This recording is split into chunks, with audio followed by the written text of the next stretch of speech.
बाकोज की मालूमात वसी और 100% दुरुस्त थी। ताबान ने यास अंगेज सांस भरकर कहा, तुम्हारा क्या ख्याल है बाकोज? हम दोनों में से कौन सच्चा है, शलाल या मैं? बाकोज ने चंद लम्हे तवक्कुफ करने के बाद कहा, अब इस बात में कोई शक नहीं रहा कि तुम सच्चे हो। सालार आजम भी इस सच को कबूल कर चुके हैं। ये और बात है कि अपने ख्यालात का इजहार उन्होंने अभी तक नहीं किया। मैं तो समझता हूँ सालार आजम उसी वक्त कायल हो गए जब तुम्हारी साथी लड़की ने रो रो कर अपनी रोयदात सुनाई थी और बेहोश होकर गिर गई थी। अगर कोई शक व शुबा बाकी था तो वो उसको पिलास के हुक्मरान ने दूर कर दिया। शाह सिकंदर के साथ उसकी तवील गुफ्तगू हुई है और उसने वो कैदी बेपेश कर दिया है जिस पर तुम्हें जहर देने का इल्जाम है। ये कैदी एक घरेलू खादिम है और उसने एतराफ किया है कि आज से करीबन 1 बरस पहले उसने सरदार शलाल का आलाकार बनकर तुम्हें और तुम्हारे दोस्त को जहर मिलाकर दूध दिया था। ताबान के सर से जैसे एक बहुत बड़ा बोझ उतर गया। इसका मतलब था कि सालार आजम को ताबान की बेगुनाही और वफादारी के ठोस सबूत मिल चुके हैं। उसने बाकोज से पूछा, क्या सरदार शलाल और उसके साथियों से पूछगछ हुई है? बाकोज की आंखों में खासी चमक नजर आई। वो ताबान के कुछ और नजदीक खिसक आया और राजदारी के लहजे में बोला, आम लोग कहते हैं कि सरदार शलाल, गोंसल और नौरीन वगैरह किसी मुहिम पर भेजे गए हैं, लेकिन मुझे पता चला है कि वो तीनों गिरफ्तार हो चुके हैं और सख्त अजाब में हैं। मेरा तो ख्याल था कि तुम्हें इन हालात का इल्म होगा। हैरत है कि तुम भी अंधेरे में हो। ताबान के जहन में अजीब वसवसे जागने लगे। सालार आजम ने अभी तक उसे तलब क्यों नहीं किया था? क्यों उसे उम्मीद बीम में रखा हुआ था? न जाने क्यों ताबान को पहले दिन से ये महसूस हो रहा था कि सालार आजम मार्शा के बारे में जानबूझकर ताखीर कर रहे हैं और उसे कोई बात छुपाई जा रही है। एकदम ताबान बेकल सा हो गया। वो बगैर कुछ कहे सुने बाकोज के पास से उठा और एक तरफ चल दिया। बाकोज कुछ देर हैरत से उसकी तरफ देखता रहा, फिर आग के एक बड़े आलाव की तरफ बढ़ गया। ताबान के जहन में एक आंधी सी चलनी शुरू हो गई थी। शक की वो कोपल जो पिछले 1 बरस से उसके जहन में पल फूल रही थी, आज एकदम तनावर दरख्त बन गई थी। सालार आजम मार्शा के बारे में उससे क्या छुपा रहा है? ये सवाल हथौड़ा बनकर उसके जहन पर बरस रहा था। उसकी चारों जानब पड़ाव का हंगामा था। लाशें ठिकाने लगाई जा रही थी, जख्मी कराह रहे थे, तबीब हकीम मसरूफ कार थे। ताबान इन सब मसरूफियात से लाताल्लुक पड़ाव के उस हिस्से की तरफ बढ़ता रहा जहां खवातीन की खैमागाह थी। खैमागाह की चारों तरफ सख्त पहरा था। ताबान ने बड़े दरवाजे पर मौजूद पहरादारों से अपना तारुफ कराया और उनसे कहा कि वो कोरा को बुला दें। थोड़ी देर बाद कोरा खूबसूरत रेशमी लिबास में मलबूस नमूदार हुई। ताबान उसे लेकर खैमागाह से दूर दरख्तों में आ बैठा। कोरा ने उसके हाथ थाम लिए। तुम जख्मी तो नहीं हुए? नहीं, ताबान ने मुख्तसर जवाब दिया। वो जल्द अज जल्द कोरा की जुबान से कोई अहम बात सुनना चाहता था। कल रात उसने कोरा को हिदायत की थी कि वो खैमागाह में शहजादी मार्शा को तलाश करे। कोरा चूंकि मार्शा की खास खादमा रह चुकी थी, इसके लिए शहजादी को पहचानना मुश्किल नहीं था। कोरा ताबान की सवालिया निगाहों में कौंती हुई बेताबी पड़ चुकी थी। उसने अपना सर झुकाया और धीमी आवाज में बोली, मुझे अफसोस है सरदार ताबान, मैं हर जगह देख चुकी हूँ, लेकिन शहजादी मार्शा खैमागाह में नहीं किसी को उसके बारे में इल्म है। ताबान के जहन में चिंगारियां भर गईं। इसका मतलब था सालार आजम सिकंदर उसे जानबूझकर बेखबर रख रहा है।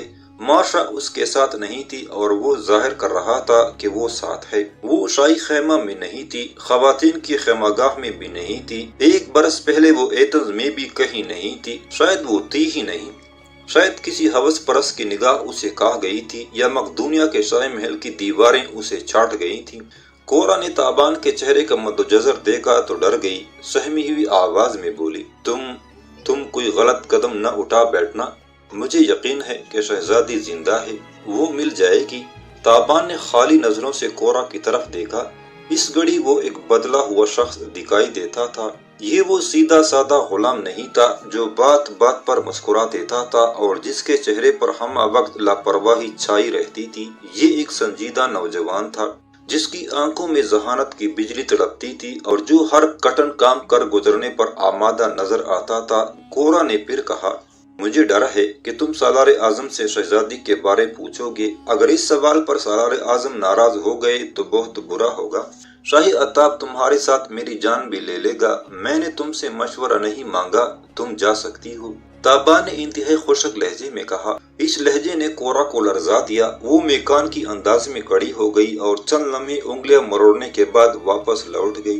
ताबान कुछ देर बेहिस्सो हरकत अपनी जगह बैठा रहा। वो किसी लक तक वीराने की मानिंद खामोश था। एक जहरीली हवा थी जो साएं साएं उसके अंदर चल रही थी। फिर वो अपनी जगह से उठा और तेज कदमों से शाही खैमागाह की तरफ चल दिया। क्या बात है, आज तुम बहुत संजीदा नजर आ रहे हो, सालार आजम ने ताबान से पूछा। शाही खैमे में उन दोनों के अलावा सिर्फ गूंगे बहरे मुहाफिज थे। ताबान बोला, गुलाम गुस्ताखी की माफी चाहता है सालार आजम, मैं अपने मुकदमे का फैसला दरियाफ्त करने आया हूँ। कैसा मुकदमा? मैं जानना चाहता हूँ कि सरदार शलाल और मुझ में से कौन हक पर पाया गया है। तुम्हारी बेसब्री गुस्ताखाना है। तुम्हें ये जसारत कैसी हुई कि हमसे फैसला तलब करो?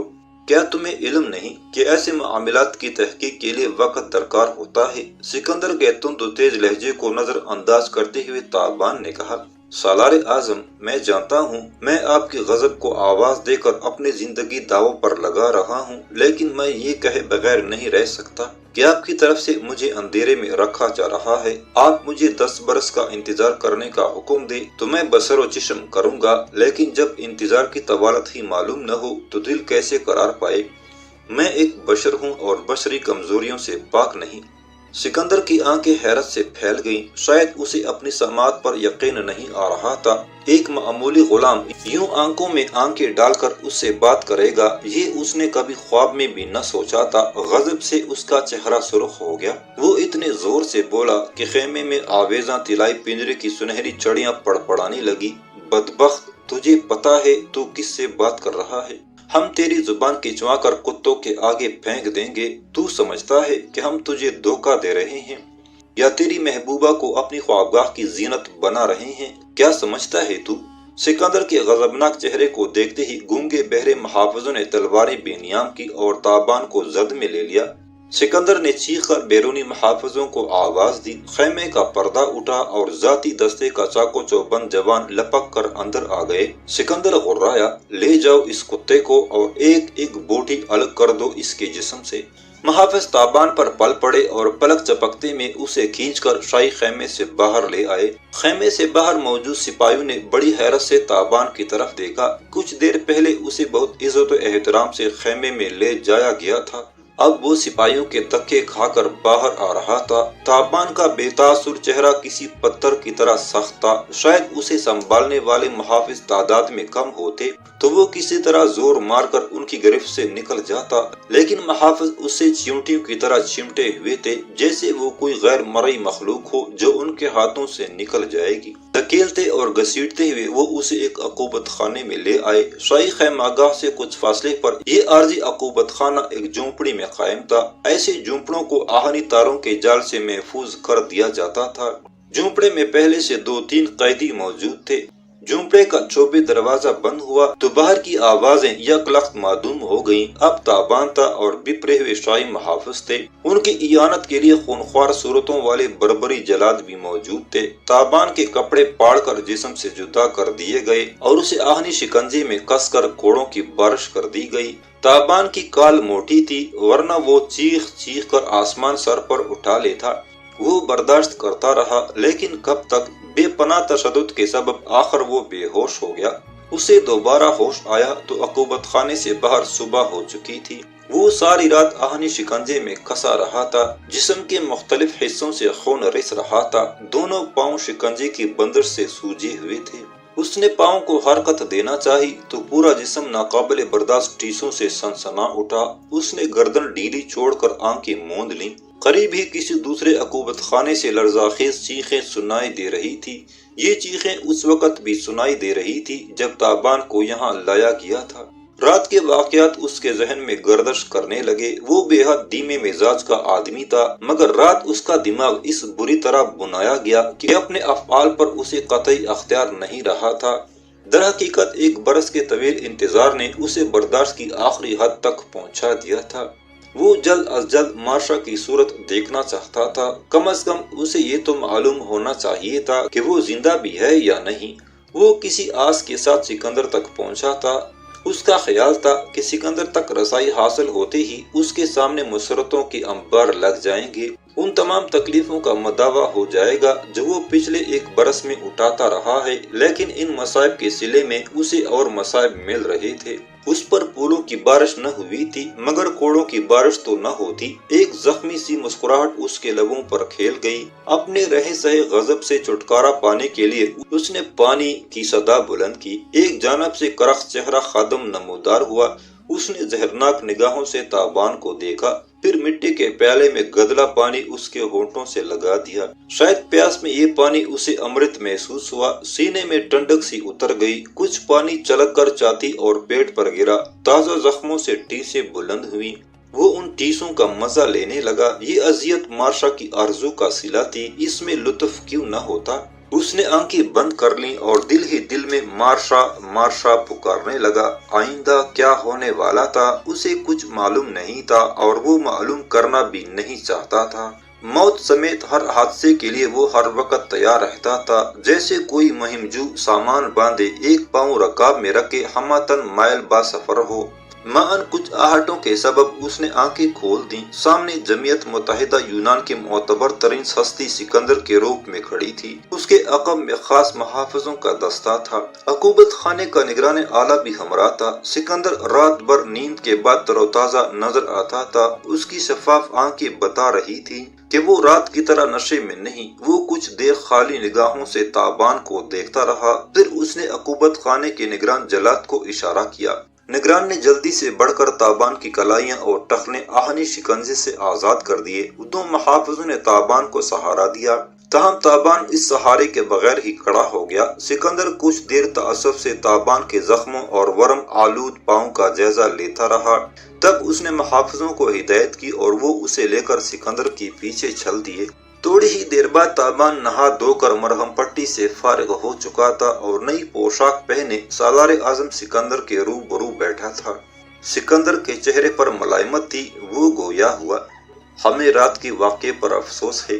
در حقیقت ہم دونوں قصوروار ہیں۔ تم نے ہماری نیت پر شبہ کیا اور ہم نے یہ جانتے ہوئے بھی کہ تم دربار کے آداب سے ناواقف ہو تمہیں سزا دی۔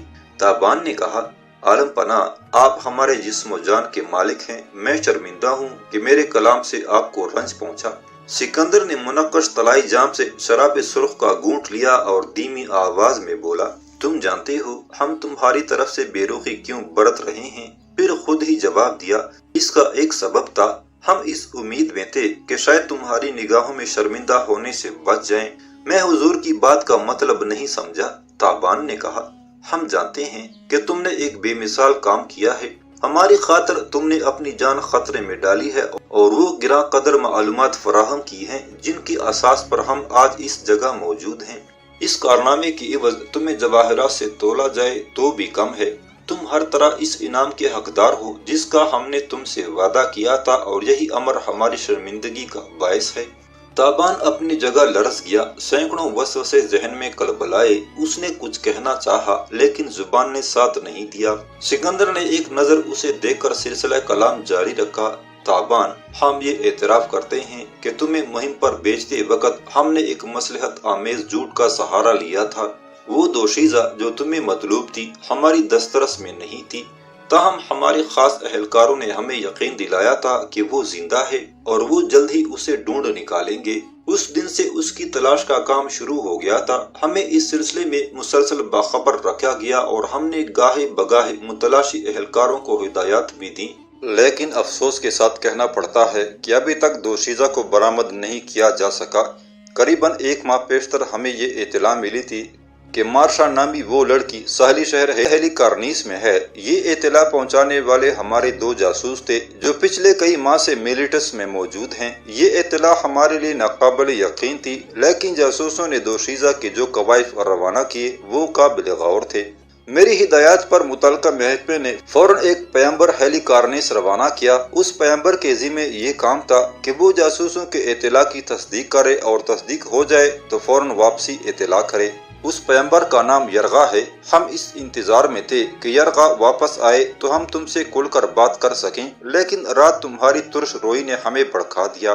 نتیجے میں تمہیں ہماری زبان سے کچھ سخت باتیں سننا پڑی اور جسمانی اذیت کا سامنا بھی ہوا۔ تابان بظاہر خاموش بیٹھا تھا، لیکن دل و دماغ میں کلبلی مچی ہوئی تھی۔ آخر اس کے اندیشے درست ثابت ہوئے تھے۔ مارشا کے سلسلے میں اس سے جھوٹ بولا گیا تھا، معلوم نہیں تھا پہلی دفعہ جھوٹ بولنے والا اب بھی اس سے سچ بول رہا ہے یا نہیں۔ وہ کہہ رہا تھا کہ مارشا کا سراغ نہیں ملا، ممکن تھا کہ مارشا اس وقت بھی اس کی تحویل میں ہو۔ اس کا حسن بے مثال، اس کا انچوا شباب، اس کا ناز و انداز، سب کچھ شاہ مقدونیہ کے لیے وقف ہو چکا ہو۔ وہ بادشاہ تھا، اس کے لیے یہ سب کچھ حاصل کرنا بائیں ہاتھ کا کھیل تھا۔ وہ یہ کھیل اس طرح کھیل سکتا تھا کہ دائیں ہاتھ کو بھی خبر نہ ہو پاتی، لیکن یہ بھی ممکن تھا کہ سکندر اس مرتبہ سچ کہہ رہا ہو، مارشا واقعی عدم پتہ ہو اور سکندر کی ہدایت پر اس کی تلاش جاری ہو۔